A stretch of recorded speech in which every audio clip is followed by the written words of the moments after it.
Hello and welcome to VistaTalks, interesting discussions with interesting people from all around the world. I'm your host for today, Simon Hodgkins, and I'm delighted to be joined by Elaine Sugar. Elaine is a mental wellness advocate and the founder of a non-profit organization, which is M.A.P.S Global Events. She's a conscious transformational coach and has a passion, I know as well, for teaching children the value of positive thinking and speaking. Elaine is an award-winning author from a coloring storybook series. And in addition to all of this, Elaine has spent over 2 decades in the financial industry, where she is a top achiever in managing treasury service portfolios of commercial, corporate banking clients with revenues, I know, ranging from everything from 20 million to $1 billion at Wells Fargo. Elaine also holds a BA in communications from the University of North Florida. And you're very welcome to the show, Elaine. It's great to see you. Thanks for joining me. Yay, it is so wonderful to be here. Thank you so much for having me. Wow, you've got such a lot going on, Elaine, and I want to get into it all. But before we do, maybe I can just roll back a little bit and mention there at the end your sort of financial career. So could you Yes, just tell our audience a little bit about yourself, help them to get to know you a little bit better, you know, your financial experience and what you sort of focus on there? That'd be very useful to start us off. sure. So the majority of my career in banking has been supporting commercial and corporate customers with the services they need in order to manage their money.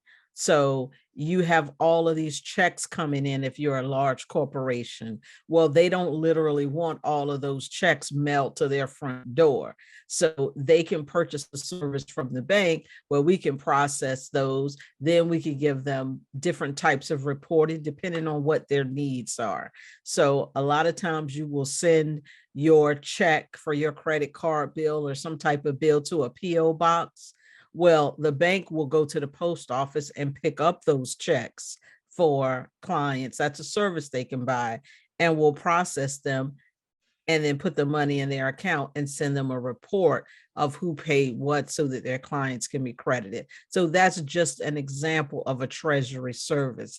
There's also reconcilement services too, because you might get, if you're a large corporation, you get thousands, tens of thousands of notifications and checks and things. And for somebody to put that in order for you, and make sure everything is accounted for and give you a report if something doesn't line up. Fraud, security type services, all of those are services that large corporations usually partake from, purchase from a bank to make processing money easier. So that's what it's all about. Wow. So it's kind of, it reminds me that, so there's the way that we all used to bank many Mhm. years ago. And now, of course, we have everything in terms of digital banking, neo banks, you know, online banking. And you've Yes. also got everything in between, right? And some of the services that you mentioned is sort of bridging that gap almost between the sort of older banking ways and the new ways of banking, right? So there's an awful Yes. lot to it. And you're right, fraud and security is such an important part of that world. Yes, very much so. The fraudsters are getting smarter and smarter. Unfortunately, you're right. But listen, Yes, let's move on to other more optimistic, positive topics. And I I love want it. to talk to you about something wonderful that you're involved in as a founder of the M.A.P.S global event series. You've been running this organization, and you're also doing the Vibrant Living Global Summit, which is about Yes. global wellness, positive experience. And I'm blown away to see that you've got more than 100 people already, you know, powerful sessions by some of, I think, what are billed as the world's most dynamic, successful experts in sort of health, wellness, well-being. Can you Yes. share how this event was conceived? How you came, I think you're in your second year now. Tell us a little Yes. bit about M.A.P.S global events. Give us the backstory. Tell us about that. Sure. So it actually started with me hearing the news reports and family and friends talking about the struggles that everyone was facing during the pandemic. And I would turn on the news and constantly hear, well, children, they're having trouble coping because they're not going to school. They're out of their routine. They're not being able to be around their friends. They're not used to being closed in all day.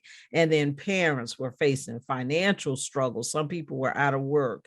Some people were losing loved ones, and that was difficult. So there were all these challenges that were being talked about. And in my background in working with children and children's self-esteem building programs, I said, well, you know what, I can have a part in this, and I will do something online with children.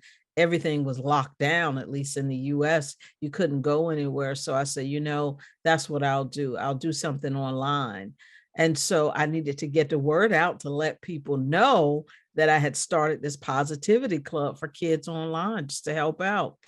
And it was so strange because I ended up networking most of the time at networking events where there were a lot of wellness practitioners. So I started meeting these wonderful people who were very passionate about wellness.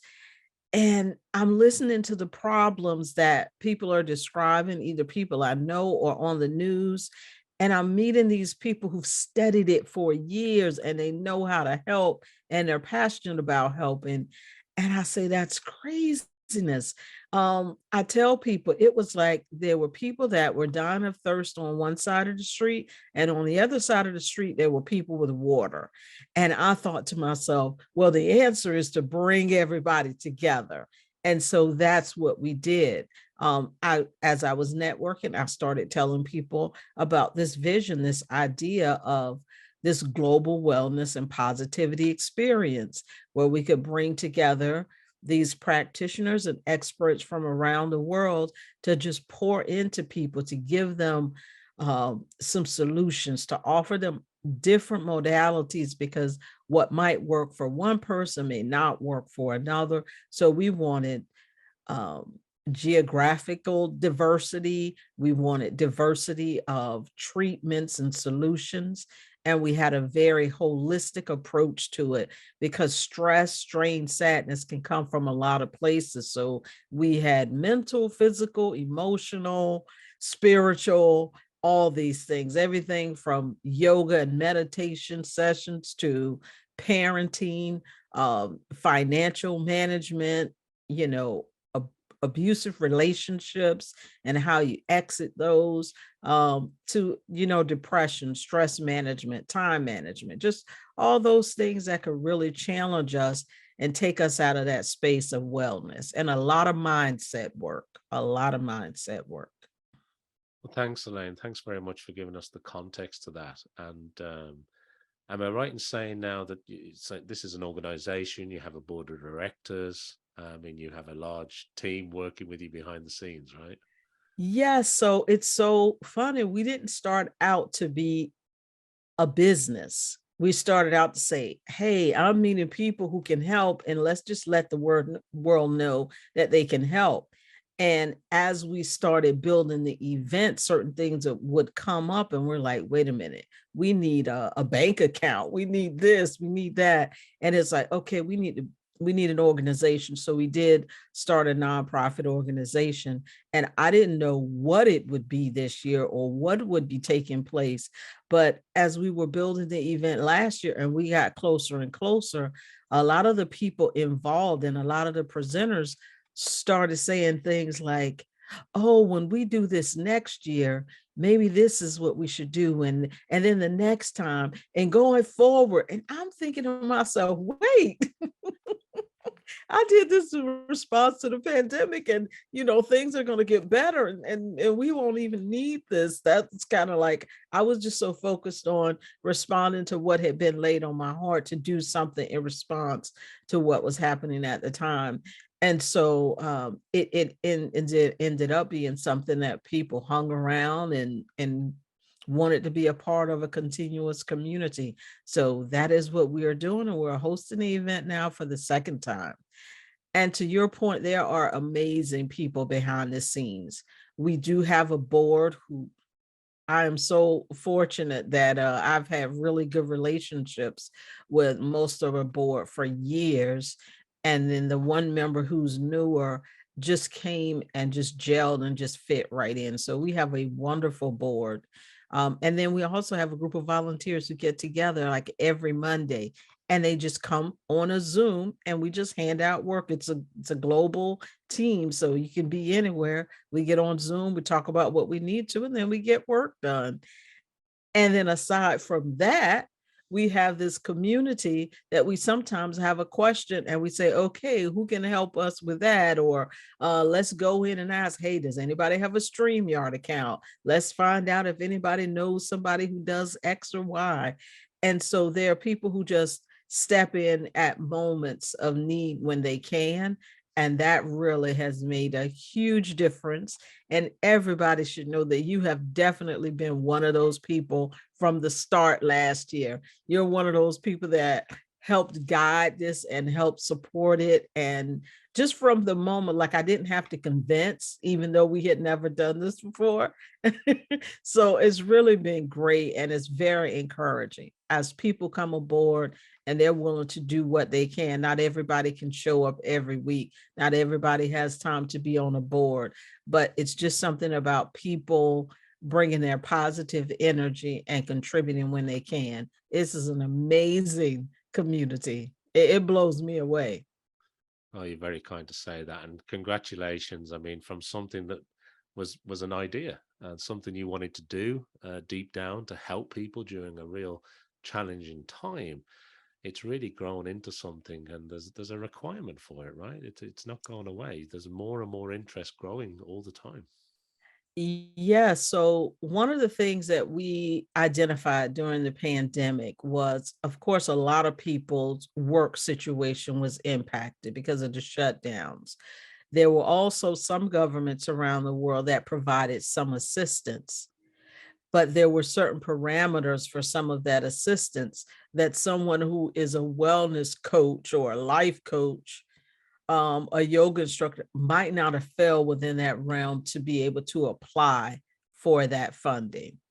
So to me, it was ironically sad that at the time when we most needed these wellness experts, that they were really sometimes having to choose, well, I need to exit doing this wellness work and go and find something that's bringing in a steady stream of income. So once we established our nonprofit organization, it was always established with a dual purpose. Let's come together and uplift and add value to the public, but let's also give the people who are so passionate to doing this work of wellness opportunities to show the world who they are and what they can do and what they have to offer.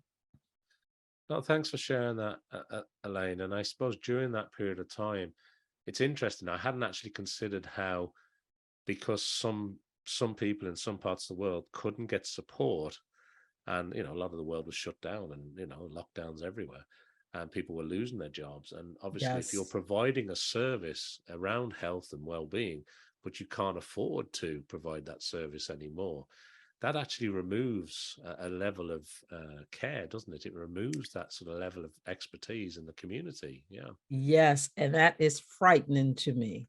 That's frightening to me. So yeah, Yeah, I that's why we understand. have dual mission. No, fantastic. Thank you for touching on that.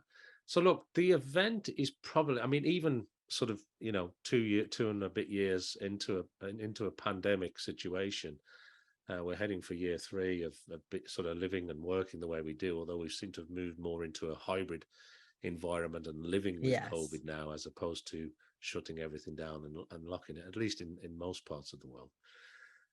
But this event now, even after that, or as we live in it today, it covers some of the most in-demand topics, I think, which is helping people to boost their sort of own mind performance, their health, and as you say, to live that sort of vibrant life. And I know Yes. you mentioned speakers, about whether it's mental fitness, emotional resilience. You Hmm. talk about stress management, peak performance. I know you're talking about holistic wellness, and also about maybe getting rid of some of these limiting beliefs. Everything through to body Yes. movement, self-care. You mentioned yoga. How important do you think this is in today's world? Not talking about the pandemic now, but Hmm. just in general. How important is this in today's world? And what's involved in actually pulling all this together? Hoo, hoo, hoo. So I think it's really important because I think a lot of us are going through this information age where information is more easily accessible. And so we're looking and researching topics that we didn't before about how the body works, about how the mind works, about what we can do to be more successful, achieve our goals. So it's not all about struggling, it's about living a vibrant life. There are some people that they're doing well right now, but they have goals that they haven't achieved. They have things that they've wanted to do for years, but maybe just don't have the confidence to go and do it. And so now when we start to research to see how other people have maybe done something similar to what we want to do, we find out, oh, wow, they worked on their mindset. You know, when you look at interviews from professional athletes, a lot of times when people start asking them questions about how they did these incredible things, these record-breaking things, they start to talk to you about mindset. If you pay attention to their interviews, it's not all about, oh, I did 100 sit-ups a day, or I practice an extra hour. They do mention those things, but 9 times out of 10, what they talk about most comes down to mindset and passion. And there are definitely a whole community around positive psychology, experts telling you that the way you think has a huge impact on your life, can change your life, help you get to those dreams. So I think people are now aware of that. So people are seeking help in just going from a place of maybe doing all right to actually living their dreams. And again, being at their peak. People just want to be at their peak. They want to be at their best. Yeah, it's interesting you say that. It just reminded me of we interviewed a gentleman on this show called Dr. John Rudd, and he's an Olympic gold medal swimming coach. And it's amazing how that mindset plays such an important part. Yes, there's nutrition. Yes, there's rest. Yes, there's Mhm. exercise. But there's a huge element to that mental mindset, isn't there? So thanks for touching on that. Absolutely. Now, look, I don't want to let you go unless I squeeze in a few questions that I'm just interested in. Sure. You also had musical elements when you did this in year one. And I know you're planning an opening concert here featuring maybe some talented artists and Mhm. musicians. I mean, can you share any details about that, or is it too early? Sure. So it's really interesting. We wanted this to start out on a very uplifting, inspiring note. And it was like music can heal in such an amazing way. I think we all have a certain song that comes on and it changes our mood, it lifts us up. So we wanted to offer that to the world. And that's how we chose to start off the event last year. We have people who are willing to open up and share their stories and let you know that they face some challenges and struggles, but talk to you about how they overcome those. And then after that, we move into musical performances. And so we have everything from classical musicians to rock, to more like reggae and R&B. It's just a range, some show tunes.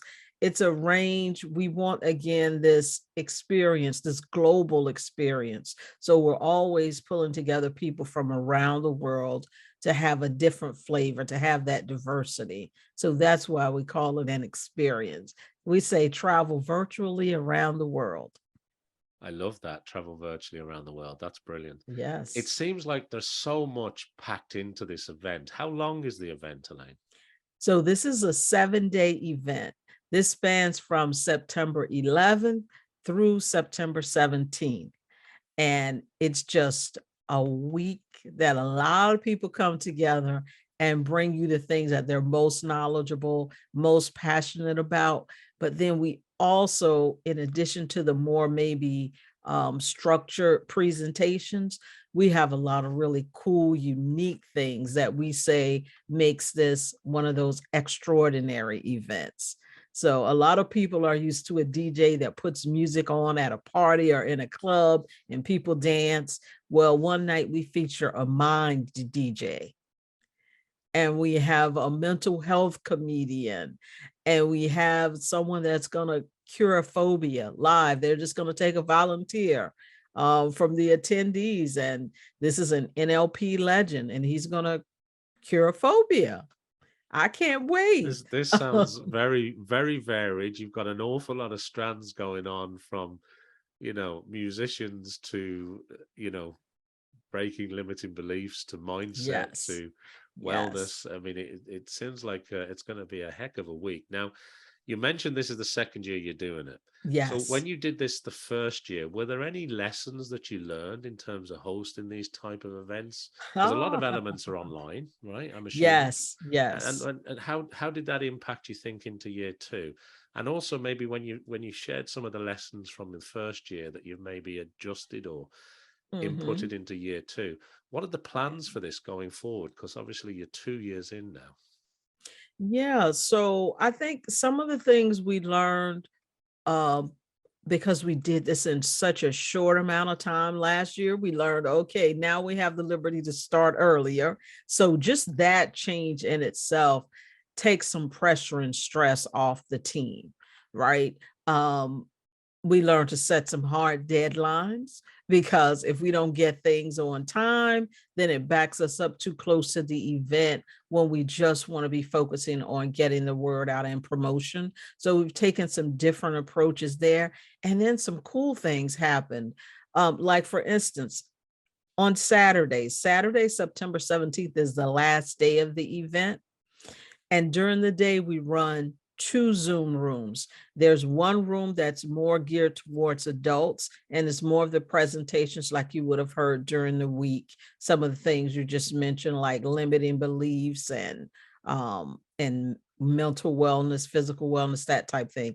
Parallel to that, we're also running a room that's more aimed at emotional intelligence play for adults and children.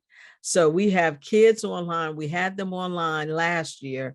And some of the things they ended up doing that changed our plan, we say, wow, this is naturally happening. And next year we'll intentionally do it.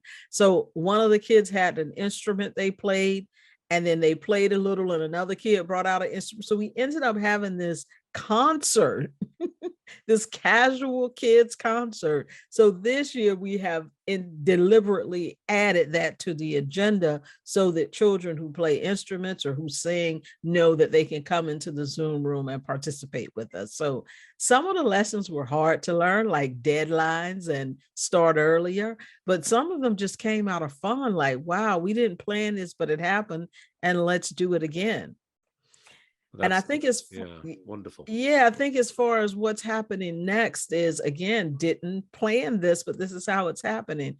So we had this collaboration of a lot of wellness organizations from around the globe that come together to make this 7-day event.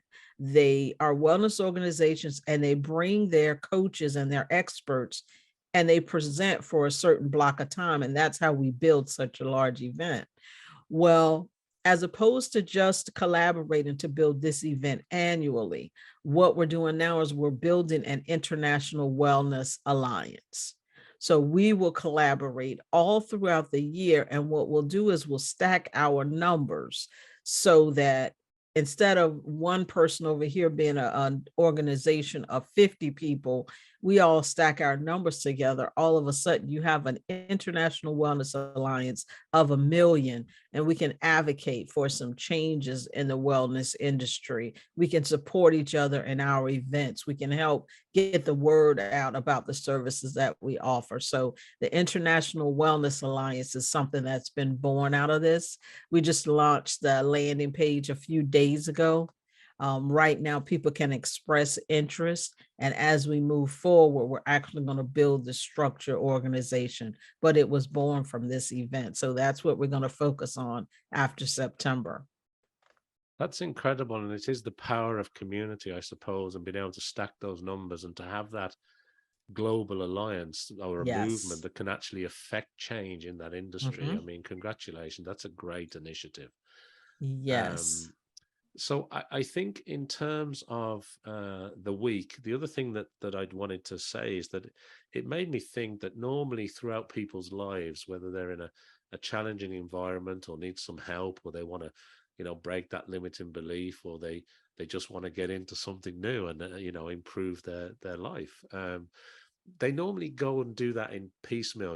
They interact with one person here and another Mhm. person there, or somebody recommends it. Whereas you're bringing this whole community together over a 7-day extravaganza, for want of a better Yes. word, Elaine. Mhm. So I don't. I'm racking my brain. I don't think anybody else is doing this. I mean, maybe they are, but it's the first time I've seen it all being pulled together under one umbrella. So congratulations on that to you and the team. Yeah, we're very fortunate that there are a lot of people that make this happen, even beyond our board and our volunteers. Really, there are a lot of people, organizations that make this a priority and get this done. So we just want to get the word out. So thank you for allowing us the space on the platform.